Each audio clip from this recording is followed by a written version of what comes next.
The arrow and the voice. I was born with the feet in the unseen, but my path didn't begin with vision. It began with collapse.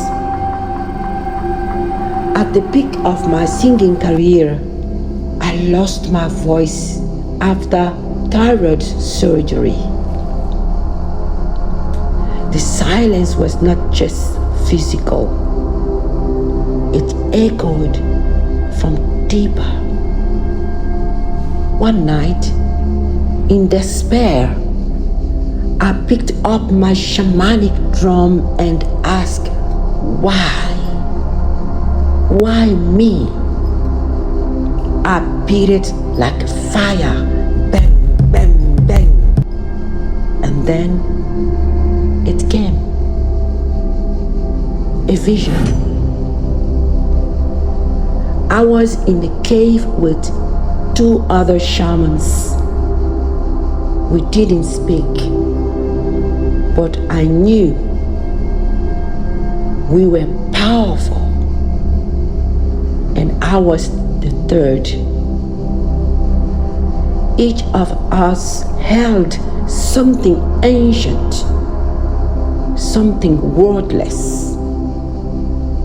Then the scene changed. I was alone in a forest. A respected warrior walked toward me. There was dignity in his steps. I raised my hand and shouted, "Hey! Hey!" It was meant to distract him. And in that instant, a hidden archer released an arrow. It struck him from the back of the skull straight through the throat. He fell. The warrior fell. And with him, my voice fell too. I hadn't fired the arrow, but I had let it happen. I had helped silence the voice of justice. A few days later, I stood by my window of my apartment, ready to throw myself from the 5th floor. In that moment, a white feather floated in. Not a symbol, a presence. I fell to my knees,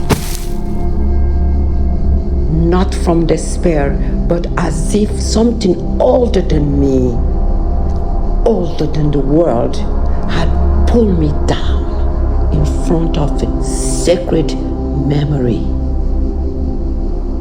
With my face streaked with tears, I pick it up. In the eyes of my mind, I saw the sacred white feather of my grandfather, a great shaman, which he used to purify people. And something in me broke open. I lay down in bed, my eyes fixed on the ceiling, and slowly the voices from the street, the sound of cars passing below, began to fade away like smoke dissolving in the fold of time. So did the room. I found myself 6 years old, walking through the forest in Africa with other children. The rain was heavy, pouring without mercy. Each of us tore a large banana leaf from the trees and held it over our heads. We walked in single file, our little black feet splashing through the paddles like a strange millipede, returning to the village. The other children ran to their homes, but I went to my grandfather's hut. The entrance was veiled with sacred animal skin. I lifted the veil and I saw him sitting there in the center of his sacred objects of power. He looked at me without saying a word, but I knew that small gesture, lifting the curtain, meant I was ready to part the veil of ignorance, to enter the true knowledge, to remember. It was as if a part of me refusing to die had gone backward to tell its story. Like a river in full flood, breaking the banks of memory. From that day, the teachings of Mbemba, my grandfather, began to flow through me like a river breaking its banks. That river became words, and I began to write La Luna que me seguiva, the moon that followed me, a novel about his life, which became a national bestseller in Italy.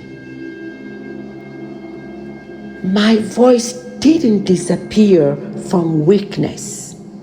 It disappeared into the silence that came before the memory returned.